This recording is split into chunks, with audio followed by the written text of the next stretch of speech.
You could buy a computer with Bitcoin, that you could buy an automobile or a house with Bitcoin. And I understand that. It made eminent sense to begin with, and I do think that the blockchain mechanism behind it is eminently wise and will be a wonderful circumstance to prevail in the future. It will probably take stock exchanges and futures markets, and everything will go into the blockchain mechanism. But to think that Bitcoin, whose volatility is so egregiously high, I mean, we've had what I like to call the Eiffel Tower move, where you've gone basically parabolic on the upside, makes the pricing mechanism methodology or the precept behind it absolutely nonsensical.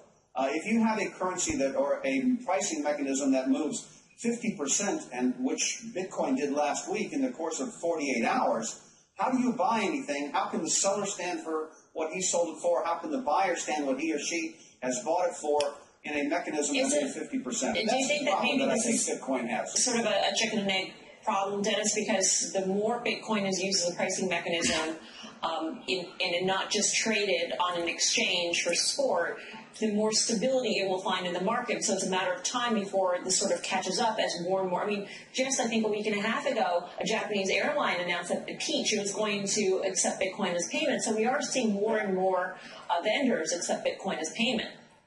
Melissa, I hope that that's what actually ends up happening. I hope that there's some stability that comes to Bitcoin, that you find some equilibrium price, wherever that equilibrium price might be, whether it's $1,000, whether it's $2,000, whether it's $6,000, whether it's $10,000. I don't care. What I'd like to see, however, is a sense of stability.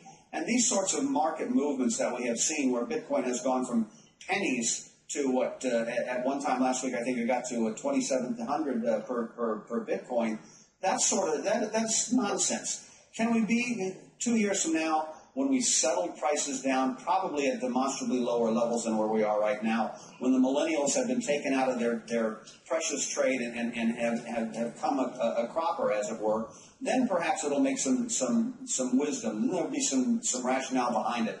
And as I said, I think the blockchain makes sense. But right now, this type of volatility is senseless. So, Dennis, what's the extrapolation to a risk asset that real people are trading, in your words? You know what I mean? So what is it, like, just based on this volatility? What do you do, and what do you avoid?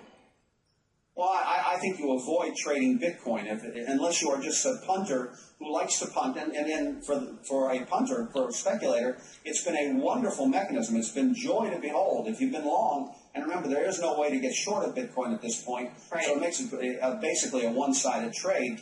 But these things, this reminds me of soybeans in 73, 74. It reminds me of tulip bulb mania in the 14th century. It reminds me of cotton when it went from 35 cents to $2. These things usually come in tiers. At some date in the not too distant future. I mean, gotta remember that tulip bulb mania.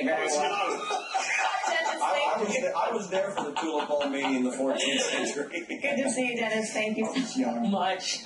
Thanks for having me on. All right, up next, we got